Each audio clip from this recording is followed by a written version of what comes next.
Hello everyone, welcome to इक्वन्स पिलानी। आज हम हमारा एनसीईआरटी का chapter 5 which is continuity on differentiability वो स्टार्ट कर रहे हैं। ठीक है बेटा। तो देखो, कंटिन्यूटी और डिफरेंशियबिलिटी इसका थोड़ा सा जो है ना, हमने पढ़ा था 11th क्लास में हमने लिमिट्स और डेरिवेटिव पढ़ा था। हमने किसी पर्टिकुलर पॉइंट पे निकालना सीखा था कि इस पे लिमिट कैसे निकालते हैं, लिमिट एग्जिस्ट करती है या नहीं करती है। तो वो अब हमारा जो चैप्टर कंटिन्यूटी है वो वहीं से स्टार्ट हो रहा है, वहीं से स्टार्ट हो रहा है। मतलब अगर कोई पॉइंट पे वो फंक्शन कंटिन्यूअस है या नहीं है, ये डिपेंड करता है उस पॉइंट पे लिमिट एग्जिस्ट करती है या नहीं करती। बात समझ में आ रही है? अगर मैं सिंपली बोलूं, व्हाट इज कंटिन्यूटी?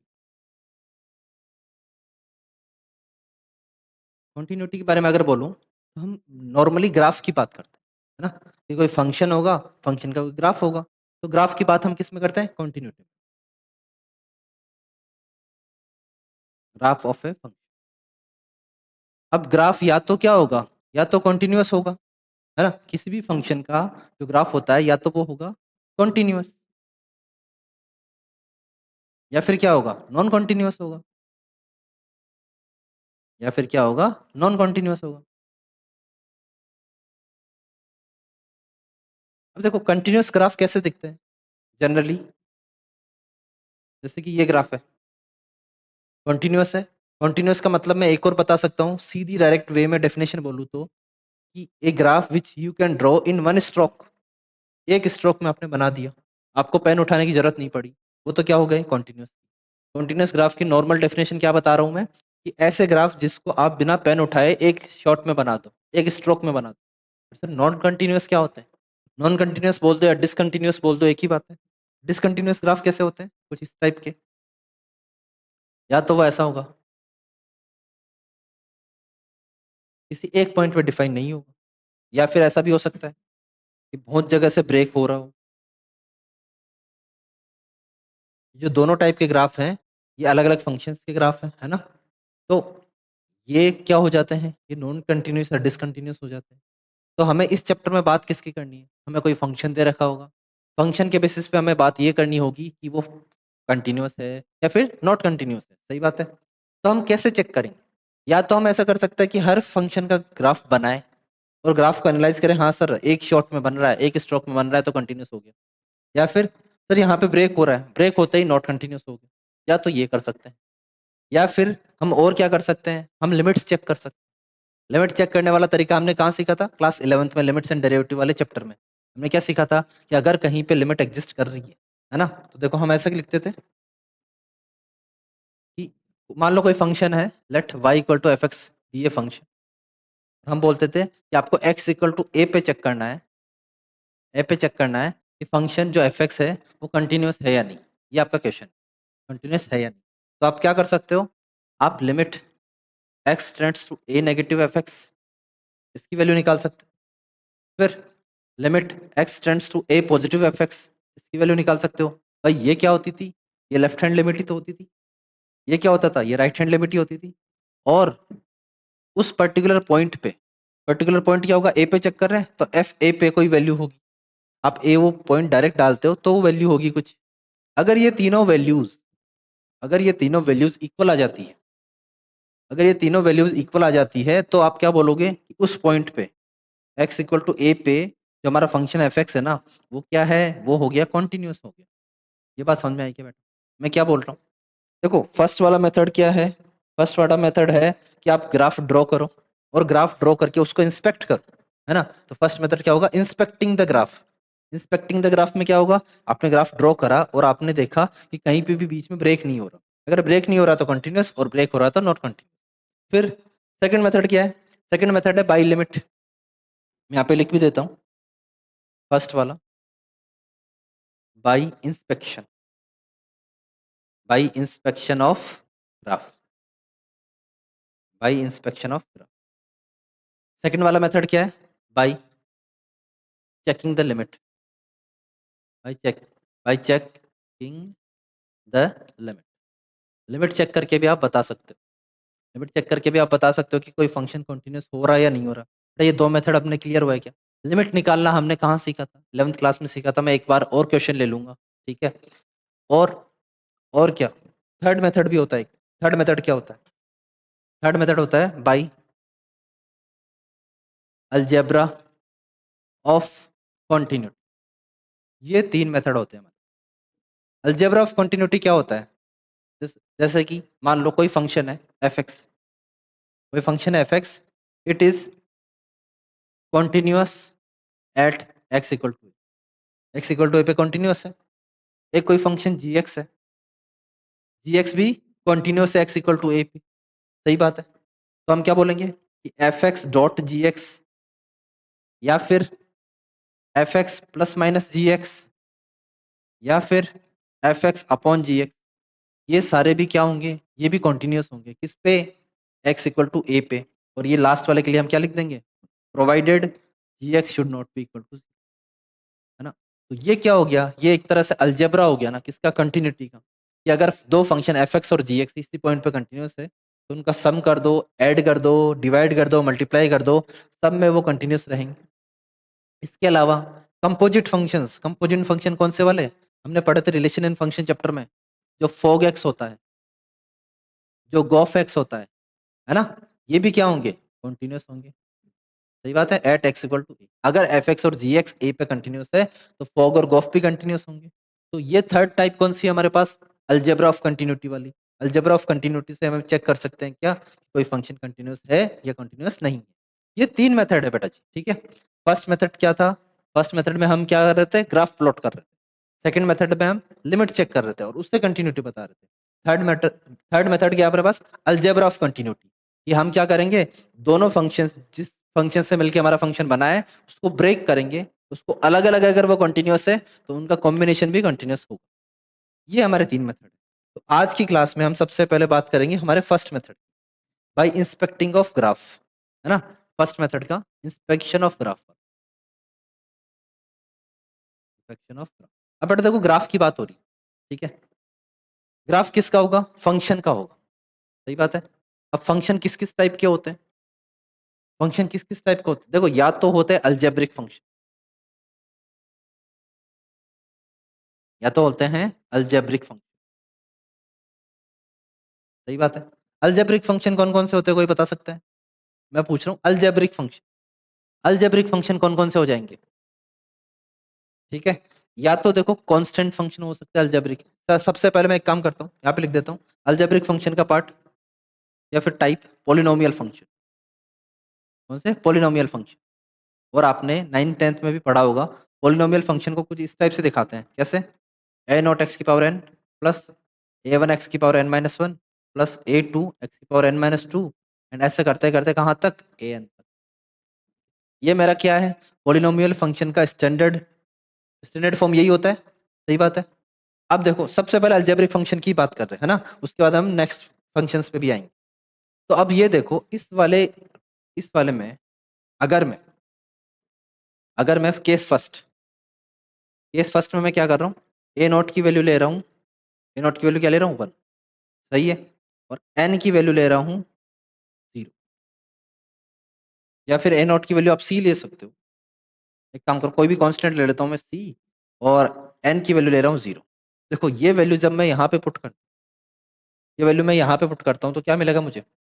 मुझे मिलेगा एफ एक्स की वैल्यू क्या मिलेगी? सिर्फ सी, सी मिलेगी। कांस्टेंट फंक्शन, ये कैसा फंक्शन है? ये है मेरा constant function.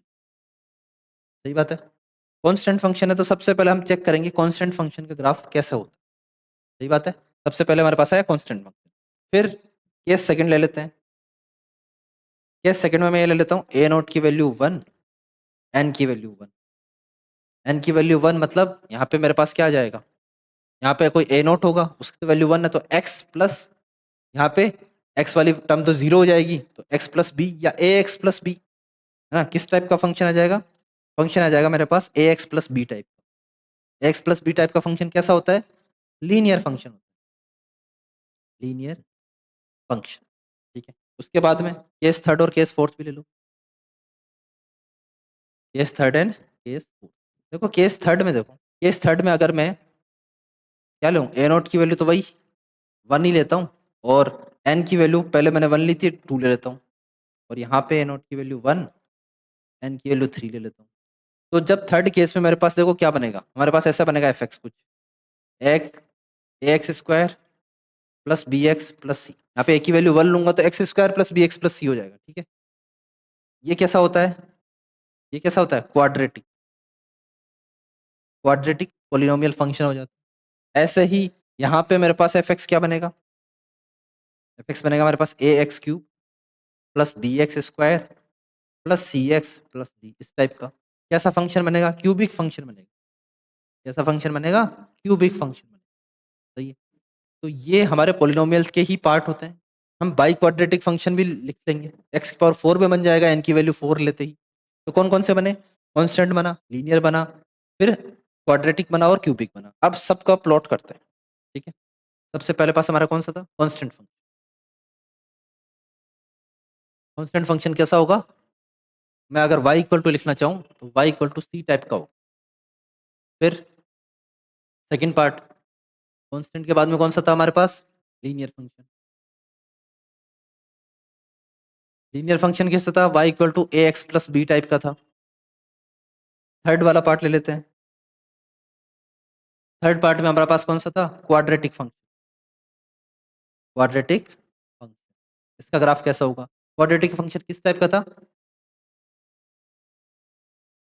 y equal to a x square plus b x plus, देखो सबका ग्राफ देखते हैं।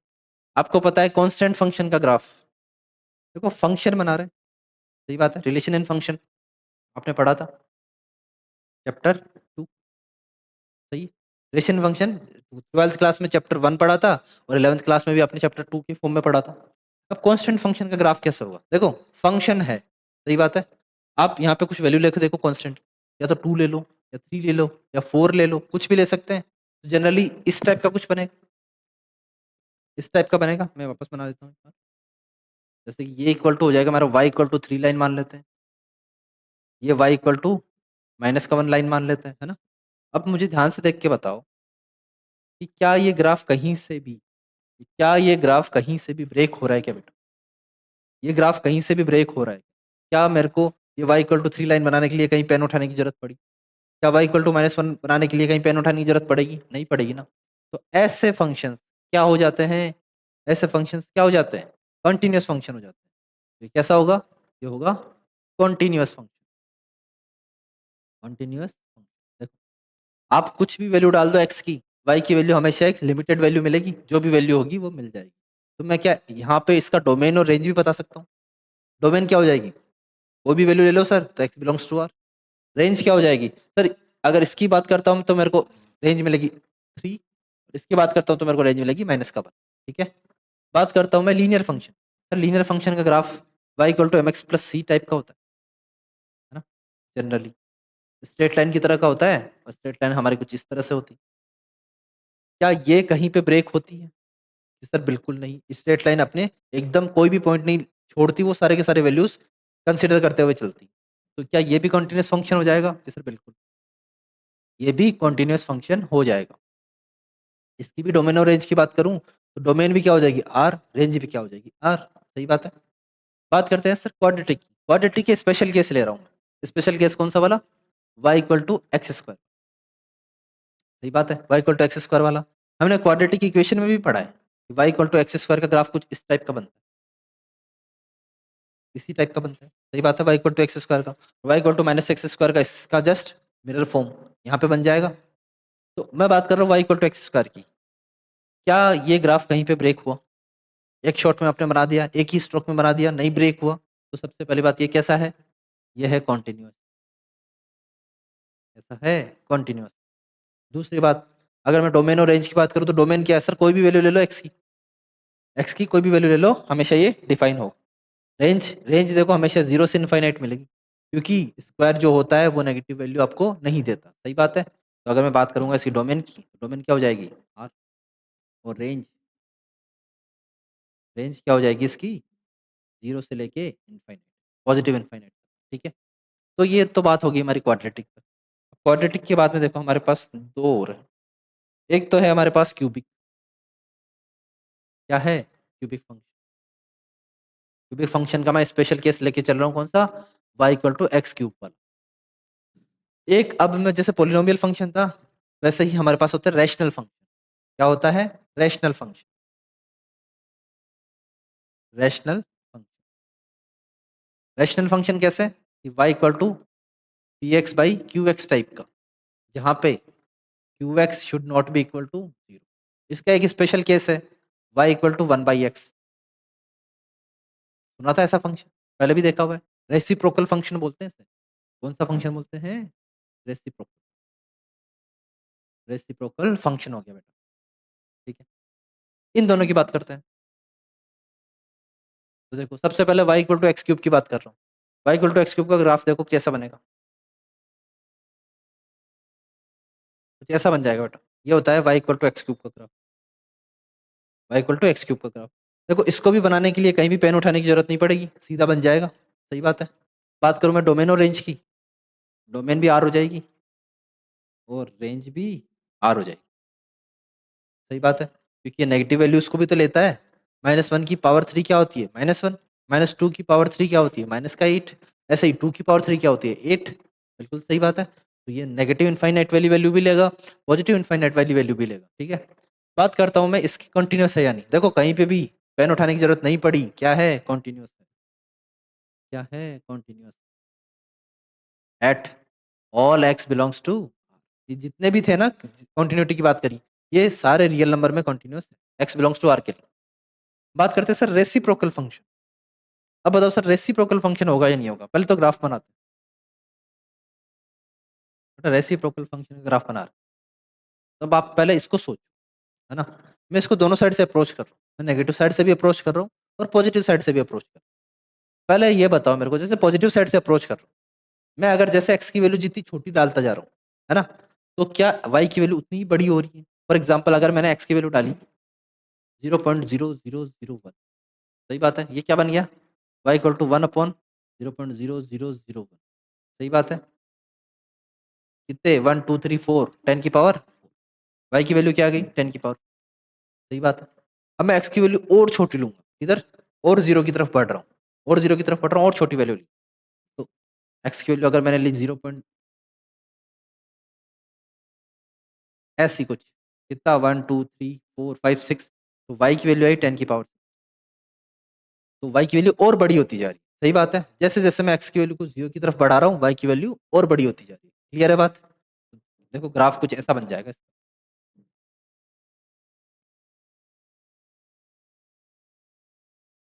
ऐसा, एक्स की वैल्यू जैसे जीरो की तरफ बढ़ाऊंगा, वाई की वैल्यू इनफाइनाइट की तरफ जाएगी। और अगर एक्स की वैल्यू में ऐसे बढ़ा रहा हूँ, कैसे? पॉजिटिव साइड की तरफ बढ़ा रहा हूँ, है ना, 10 बढ़ा रहा हूँ, 20 30 50 80 90, है ना, ऐसे बढ़ा रहा हूँ, तो वाई की वैल्यू छोटी होती जा रही है, वन की तरफ जा रही है, लेकिन कभी वन को टच नहीं कर रही। कभी वन को टच नहीं कर रही। सही बात है भाई। और छोटी होती जा रही, छोटी होती जा रही, छोटी होती जा रही, जीरो की तरफ बढ़ रही है। एक्स की वैल्यू बढ़ाऊंगा तो वाई की वैल्यू घट रही है, और इसका उल्टा, अगर एक्स की वैल्यू कम करूंगा तो वाई की वैल्यू बढ़ रही है। ऐसा तो ये बिहेव कर रहा है फर्स्ट क्वाड्रेंट में। अब वैसे ही सेम यहाँ पे देखो, सेम बिहेव ये यहाँ पे करेगा। तो ये आपका जो ग्राफ होता है, तो मैं वापस बना देता हूँ।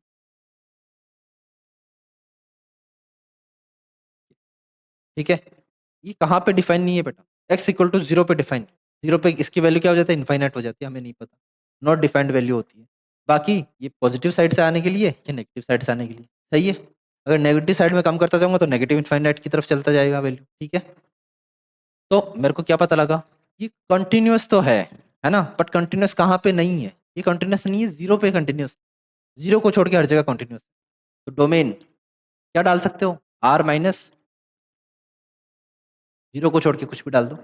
रेंज, रेंज भी क्या भाई? माइनस इनफाइनाइट से प्लस इनफाइनाइट है, लेकिन है क्या? नहीं, जीरो नहीं होगा। रेंज भी सेम। क्या कॉन्टिन्यूस होगा? भाई यहाँ पे इस डोमेन की बात करूँ तो इस डोमेन के लिए कॉन्टिन्यूस है, क्योंकि इसमें हमने जीरो को एक्सक्लूड कर दिया है। और अगर मैं बात करूँ पूरे रियल नंबर की, कंप्लीट रियल नंबर में ये कंटिन्यूस नहीं है, क्योंकि आपको यहाँ पे पेन उठाना पड़ा है, यहाँ पे बनाते बनाते फिर वापस यहाँ से स्टार्ट करना पड़ा।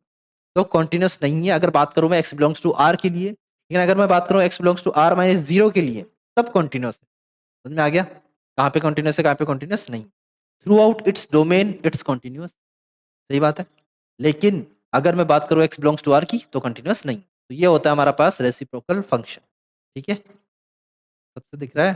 नोट कर लो बेटा, नोट जैसे जैसे मैं करता जाऊं वैसे वैसे नोट करते जाओ। अब ये तो थी हमारे पास सिंपल कौन से वाले फंक्शंस, अलजेब्रिक फंक्शंस की बात कर रहे हैं। इनके अलावा हमारे पास स्पेशल टाइप के फंक्शंस भी है, जैसे कि कौन कौन से, है ना। हमारे पास जैसे कि ग्रेटेस्ट इंटीजर फंक्शन आपने नाम सुना हो, सिग्नम फंक्शन आपने नाम सुना हो, ये सारे फंक्शंस भी है। इनको भी हम इंक्लूड करेंगे, जो कि आपके एनसीईआरटी में भी कवर है। देखो नेक्स्ट टाइप का फंक्शन कौन सा होगा हमारे पास, नेक्स्ट टाइप है हमारे पास greatest integer function, greatest integer function. इसको हम स्टेप फंक्शन भी बोलते हैं। कौन सा फंक्शन, स्टेप फंक्शन भी बोलते हैं। अब स्टेप फंक्शन क्या होता है, ग्रेटेस्ट इंटीजर फंक्शन होता क्या है, इसको दिखाते कैसे हैं। देखो ये देखो, देखो कुछ इस टाइप का होता है, y इक्वल टू ऐसे बड़े ब्रैकेट में x को बंद, ये होता है ग्रेटेस्ट इंटीजर फंक्शन का साइन। इसको स्मॉल फॉर्म में हम क्या बोलते हैं, GIF, ग्रेटेस्ट इंटीजर फंक्शन। ठीक है बेटा। अब देखो इस टाइप का साइन होता है। अब ये बोलता क्या है ये साइन, इससे पहले इसका काम देखो, काम क्या करता है। मैं कुछ वैल्यूज ले रहा हूँ, मैं वैल्यूज ले रहा हूँ, x की वैल्यूज ले रहा हूँ 0.1, 0.9, 1.1, 1.9, माइनस का 2.1, माइनस का 2.9, माइनस का 10.5, माइनस का 11.5, माइनस का 8 और 5। ये सारी मैंने x की वैल्यूज, तो y की वैल्यूज क्या हो जाएगी, ध्यान से देख के बताओ। y की वैल्यूज मतलब x की वैल्यू यहाँ पे पुट करने पे आपको क्या मिलता है। तो देखो 0.1 जब भी होता है तो y की वैल्यू हमें मिल जाती है 0, 0.9 के लिए भी हमें मिल जाती है 0, 1.1 के लिए हमें मिल जाती है 1, 1.9 के लिए भी हमें मिल जाती है 1, माइनस 2.1 के लिए हमें मिल जाती है माइनस का 3, माइनस 2.9 के लिए हमें मिलती है माइनस का 3, माइनस का 10.1 के लिए 5 के लिए हमें मिलती है माइनस का 11, यहाँ पे मिलेगा माइनस का 12, यहाँ पे माइनस का 8 का 8, यहाँ पे 5। क्या बात समझ में आई, यहाँ पे मैंने क्या करा, x का ग्रेटेस्ट इंटीजर फंक्शन। ये कर क्या रहा है, देखो बेटा कर क्या रहा है, अगर इसके पास कोई भी इंटीजर पार्ट है उसको हटा रहा है, इंटीजर के बाद में जो भी फ्रैक्शनल पार्ट है फ्रैक्शनल पार्ट को हटा रहा है, यही तो कर रहा है। देखो 0.1 था, 0.1 को हटा दिया, क्या लिया, तो ग्रेटेस्ट इंटीजर फंक्शन नाम से क्या क्लियर है, नाम से ये क्लियर है कि अगर कोई भी इसको नंबर दोगे तो उसमें इंटीजर पार्ट को ही ले लेगा। कौन से वाले इंटीजर पार्ट को, या तो अगर इंटीजर होगा तो same as it is integer आ जाएगा, या फिर इंटीजर नहीं है फ्रैक्शनल पार्ट है तो उससे जस्ट छोटा इंटीजर, उससे जस्ट छोटा इंटीजर आपको आंसर दे देगा। जैसे कि यहाँ पे 1.9 था, अब 1.9 से जस्ट छोटा इंटीजर कौन है, 1 है, यहाँ पे 2 नहीं कर रहा है ना। 1.9 से जस्ट छोटा इंटीजर 1, ऐसे ही 1.1, तो 1.1 से भी जस्ट छोटा इंटीजर 1 ही है, तो दोनों का आंसर क्या आ गया, 1 ही आ गया। फिर माइनस का 2.1, देखो नंबर लाइन पे, यहाँ पे 0, यहाँ पे माइनस का 1, यहाँ पे माइनस का 2, यहाँ पे माइनस का 3, यही होता है। अब माइनस का 2.1 कहाँ आ रहा होगा, माइनस का 2.1 कुछ यहाँ आ रहा हो इस जगह पे, इससे छोटा इंटीजर मतलब लेफ्ट हैंड साइड में ही चलना है, तो जस्ट छोटा इंटीजर क्या हो जाएगा, -3। ऐसे ही जब मैं 1.1 की बात कर रहा था तो देखो 1.1 कुछ यहाँ पे आएगा, और 1.1 के जस्ट छोटा इंटीजर लेफ्ट हैंड साइड में 1, तो हमेशा नंबर लाइन पे प्लॉट करके जो लेफ्ट हैंड साइड में इंटीजर होगा वही आपके ग्रेटेस्ट इंटीजर फंक्शन की वैल्यू होगी। ठीक है, ऐसे ही मैंने लिखा था माइनस का 2.9, तो माइनस का 2.9 कहाँ आएगा, कुछ यहाँ पे आएगा, और इसके जस्ट लेफ्ट में इंटीजर कौन है, -3। ऐसे ही अगर 1.9 की बात करूँ तो 1.9 कुछ यहाँ पे आएगा, इसके जस्ट लेफ्ट में इंटीजर कौन है, 1। तो ऐसे ये सारी वैल्यूज, तो ग्रेटेस्ट इंटीजर फंक्शन का मतलब जो भी आपको नंबर दे रखा है अगर वो इंटीजर है तो डायरेक्टली वो इंटीजर सॉल्यूशन आ जाता है, और अगर इंटीजर नहीं है, वो डेसिमल में भी कुछ है, तो फिर जस्ट छोटा इंटीजर आ जाता है। इतनी बात क्लियर है, कोई दिक्कत नहीं है इसमें। ठीक है बेटा, तो अगर इसकी प्रॉपर डेफिनेशन में लिखना चाहूँ तो मैं ऐसे लिख सकता हूँ क्या, एफ एक्स इक्वल टू, अगर x belongs to Z, x Z को बिलोंग कर रहा है, तो आंसर क्या आ जाएगा, आंसर क्या आ जाएगा, एक्स ही आ जाएगा। भाई देखो 5 का आंसर 5 ही आया, तो एक्स 5 क्या इंटीजर है, यहाँ पे जेड क्या है मेरे पास, इंटीजर, जेड क्या है मेरे पास, इंटीजर। और दूसरा केस अगर x doesn't belongs to Z, Z को बिलोंग नहीं कर रहा, इंटीजर को बिलोंग नहीं कर रहा, तो इसका आंसर आ जाएगा एक्स माइनस। देखो 1.9 है, 1.9 है, सही बात है। तो 1.9 में से आप कौन सा वाला पार्ट हटा दोगे? जो फ्रैक्शनल वाला पार्ट है वो हटा दोगे, सही। जस्ट छोटा इंटीजर आ जाएगा, जिस इंटीजर की तरफ ये जा रहा है उससे जस्ट छोटा इंटीजर आ जाएगा। क्लियर है बात? समझ में आ गई? ये बेटा, चलो अब बात करते हैं इसके ग्राफ की। डेफिनेशन तो हो गई, इसके ग्राफ की बात कर रहे हैं। तो ग्राफ में देखो, हमने बनाया ये वाई एक्सेस और ये एक्स एक्सेस, ठीक है। अब देखो इसकी कुछ नंबरिंग कर लेते हैं। यहाँ पे मेरा होगा 1, 2, 3 और 4, सेम एज इट इज यहाँ पे 1, 2, 3 और 4 सेम। -1 ले लेते हैं, -2, -3 काफी, यहाँ पे -1, -2 एंड माइनस। अब आप सोचो बेटा, 0 से लेके 1 तक जब मैं एक्स की वैल्यू डाल रहा हूँ, मेरे को वाई की वैल्यू क्या मिलेगी? जीरो ही मिलेगी, जीरो ही मिलेगी। तो ये क्या, एक बार कलर चेंज कर लेते हैं।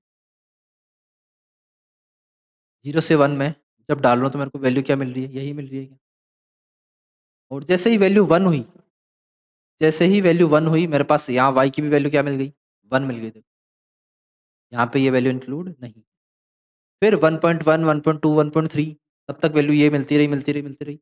जैसे ही वैल्यू 2 हुई, तो यहाँ पे नहीं मिली, मेरे को वैल्यू मिली डायरेक्ट जस्ट ऊपर। ऐसे ही 2.1, 2.2, 2.3, 2.4 तक वैल्यू मिलती रही। जैसे वैल्यू 3 हुई, ये वैल्यू जंप कर गई ऊपर की तरफ। ऐस- क्या ऐसा ग्राफ बन गया? सही बात है। ऐसे ही सेम एज इट इज इधर बन जाएगा। इधर कैसे? देखो ये सेम ग्राफ इस साइड बन जाएगा। देखो बेटा ये स्टेप्स की तरह लग रही है ना? एक तरह से स्टेप्स की तरह लग रही है, इसीलिए इसको क्या बोलते हैं? स्टेप फंक्शन बोलते हैं। ये ग्राफ होता है किसका? हमारे पास ग्रेटेस्ट इंटीजर फंक्शन का ग्राफ। अब सबसे पहली बात, सर कंटिन्यूअस होता है क्या बेटा? अगर मैं बात करूं एक्स बिलोंग्स टू आर की, एक्स बिलोंग्स टू आर में देख लो not continuous. X belongs to R में नॉट कंटिन्यूअस। कंटिन्यूअस ग्राफ हमेशा उठेगा नहीं। सही बात है। आपको इसको बनाने के लिए तो पेन उठाना पड़ेगा बार बार बार बार। सही बात है। क्या मैं डोमेन और रेंज की बात करूं? मुझे बताओ डोमेन क्या मिलेगी? डोमेन में आप कुछ भी वैल्यू डाल सकते हो क्या? कि सर बिल्कुल, वैल्यू आप कुछ भी डाल दो, कोई दिक्कत नहीं है, कुछ ना कुछ वैल्यू दे ही रहा है। डोमेन तो आर होगी। रेंज क्या है? मिल क्या रहा है आपको? हमेशा मिल क्या रहा है? इंटीजर मिल रहा है। देखो इंटीजर वैल्यू मिल रही है हमेशा। इंटीजर वैल्यू मिल रही है तो मैं रेंज में क्या लिख दूंगा? जेड। रेंज में क्या लिख दूंगा? जेड। तो इसकी डोमेन और रेंज क्या आ गई? डोमेन हो गई आर, रेंज हो गई जेड। कंटीन्यूअस फंक्शन है क्या? अब कंटीन्यूअस फंक्शन देखो बेटा, ये हर जगह कंटीन्यूअस है। कहाँ पे कंटीन्यूअस नहीं है? यहाँ पे देखो, यहाँ पे कॉर्नर वैल्यू पे क्या कंटीन्यूअस है क्या? यहाँ पे आपको पेन उठाना पड़ रहा है। अगर मैं बात करूँ यहाँ के बीच वाले किसी पॉइंट, बीच वाले पॉइंट की, मान लो ये वाला पॉइंट है 2.5 है। 2.5 के लेफ्ट में भी वैल्यू क्या होगी? 2। 2.5 के राइट में भी वैल्यू क्या होगी? 2। 2.5 के लेफ्ट में वैल्यू 2.4 मान लो, और 2.5 के राइट में वैल्यू 2.6 मान लो। तो 2.4 और 2.6 दोनों की वैल्यू क्या सेम है क्या? सेम है। जब हम लिमिट चेक करेंगे किस पे? 2.5 पे, तो हमें क्या मिलेगा? हमें लिमिट की वैल्यू सेम मिलेगी। लिमिट की वैल्यू सेम मिलेगी तो हम क्या बोल देंगे? Function continuous. लेकिन इंटीजर वैल्यूज पे मतलब 2 पे, 2 पे जब मैं लेफ्ट हैंड साइड में जाऊंगा, मैं 2 में से कुछ माइनस करूंगा तो मेरे वैल्यू क्या मिलेगी? 1। सही बात है, क्योंकि 2 में से कुछ माइनस करूंगा तो वैल्यू मिलेगी 1.99999 ऐसे करके मिलेगी। तो वो क्या हो जाएगा? उसकी वैल्यू, ग्रेटेस्ट इंटीजर फंक्शन की वैल्यू 1 हो जाएगी।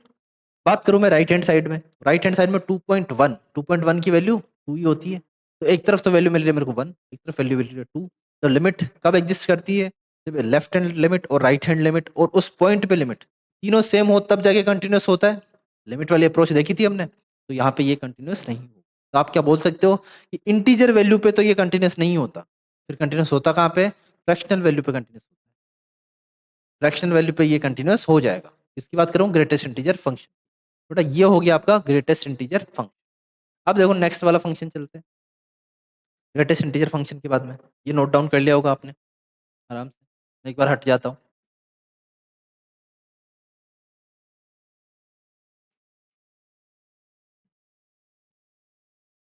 ग्रेटेस्ट इंटीजर फंक्शन के बाद में अब चलते हैं नेक्स्ट, हमारे पास है सिग्नम फंक्शन। कौन सा फंक्शन? Signum function.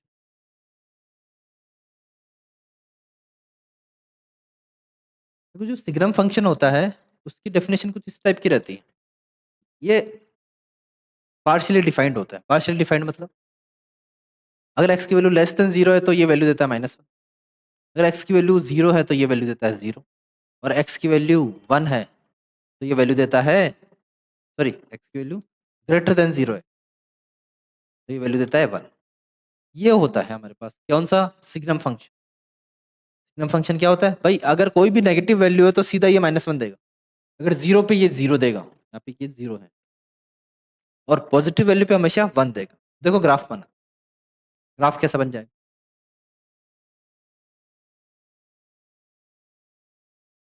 देखो अगर मैंने वैल्यू ली 2 तो वैल्यू क्या देगा, प्लस का 1। वैल्यू ली 5 क्या वैल्यू देगा, प्लस का 1। वैल्यू ली 0.1 तो भी वैल्यू क्या देगा, प्लस का 1। 0 पे तो 0 मिलेगी, तो एक तो पॉइंट यहाँ पे 0 0 वाला पॉइंट हो जाएगा। फिर फिर जैसे ही मैं पॉइंट 1 भी डालूंगा, अगर मैं इसको एक बार लिख लेता हूँ, यहाँ पे मेरा हो जाएगा 1, यहाँ पे हो जाएगा मेरा माइनस, यहाँ पे 1, यहाँ पे प्लस, ठीक है। 2 3 ऐसे चलता है। 0 पे मेरी वैल्यू मिल रही है 0। अब जैसे ही वैल्यू पॉइंट 1 हुई तो कहाँ जंप कर गए हम, ऊपर जंप कर गए, ऊपर जंप कर गए 1 पे। तो ये 0 तो इसने लिया नहीं, यहाँ से ये सारी वैल्यू ले लेगा, यहाँ से ये सारी की सारी वैल्यू कवर करता हुआ चलेगा और इनफाइनाइट तक चलता रहेगा।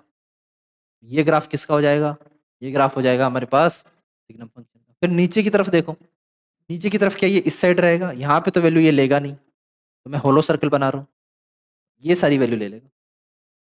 तो ये किसका ग्राफ हो जाता है, ये ग्राफ हो जाता है सिग्नम फंक्शन। यहाँ से सिर्फ 0 पे एक वैल्यू अलग थी, है ना, बाकी वहां से वापस स्टार्ट हो गया नेगेटिव के लिए, यहाँ पे नेगेटिव इनफाइनाइट की तरफ चल रहा है। तो देखो मैं बात करूँ डोमेन की, डोमेन क्या हो जाएगी सर, कुछ भी डाल सकते हो, ऐसा कोई दिक्कत नहीं। डोमेन हो जाएगी आर। बात करता हूँ रेंज की। मिल क्या रहा है आपको, रेंज क्या होती है, जो आपको मिलता है। मिल क्या रहा है, या तो सर -1 मिल रहा है, या 0 मिल रहा है, या 1 मिल रहा है, तीन ही वैल्यू मिल रही है। तो या तो -1 या 0 या 1, इसके अलावा कोई भी वैल्यू आपको नहीं मिलेगी। सही है, तो ये डोमेन हो जाएगी और रेंज हो जाएगी। अब बात करते हैं कंटिन्यूटी की। क्या x बिलोंग्स टू r में कंटिन्यूस है, बिल्कुल नहीं है सर। क्यों, यहाँ पे अपने को क्या करना पड़ रहा है, पेन उठाना पड़ रहा है। x बिलोंग्स टू r में तो कंटिन्यूस नहीं।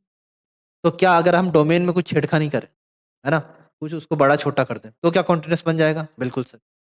अगर मैं चेक करूँ -1 पे कॉन्टिन्यूस आएगा, +1 पे कॉन्टिन्यूस आएगा, कहाँ पे कॉन्टिन्यूस नहीं होगा, 0 पे। 0 पे कॉन्टिन्यूस नहीं होगा। मैं क्या ये लिख सकता हूँ, not continuous at x equal to, क्योंकि 0 की जब मैं लेफ्ट हैंड लिमिट की बात करूंगा तो 0 -h मेरे को वैल्यू क्या दे देगा, -1। 0 के राइट हैंड लिमिट की बात करूंगा तो 0 + h मेरे को क्या वैल्यू दे देगा, 1। और x इक्वल टू 0 पे वैल्यू ऑलरेडी 0 है, तो तीनों वैल्यू अलग अलग आ रही है। तीनों वैल्यू अलग अलग आ रही है तो मैं क्या बोलूंगा, limit does not exist. Limit exist नहीं करती तो कंटिन्यूस भी नहीं है। लेकिन इसके अलावा और हर जगह कंटिन्यूस। तो except x equal to 0 this function is continuous everywhere. बात समझ में आ गई, कोई दिक्कत, क्लियर है बेटा, है ना। ये आप बना लो फिर हम आगे चलते हैं। ये हमारे पास ग्राफ था सिग्नम फंक्शन।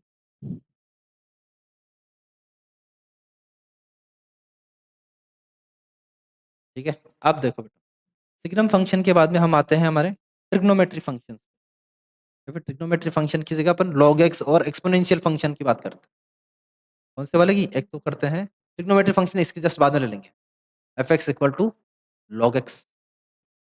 और एक्सपोनेंशियल फंक्शन कौन सा होता है, ई की पावर एक्स वाला, इसकी बात। ये कैसे फंक्शन, सबसे पहली बात तो ये आपस में क्या होते हैं, एंटी एंटी फंक्शन होते हैं। मतलब log x का हम बोलते थे ना, एंटी लॉग लेते तो क्या मिलता है, e की पावर x मिलता है। तो ये आपस में एंटी फंक्शन या फिर मिरर फंक्शन होते हैं।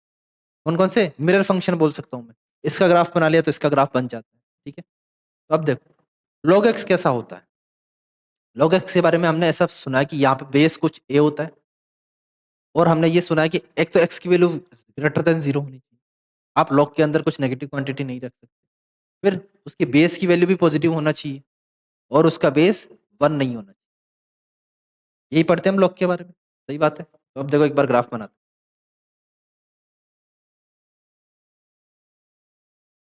ठीक है, देखो बेस अगर हमने ऐसा लिया है तब की बात अलग है।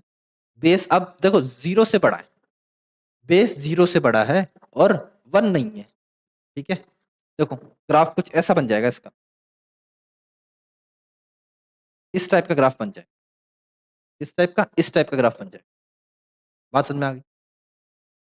ये किसका ग्राफ होगा? log x का ग्राफ।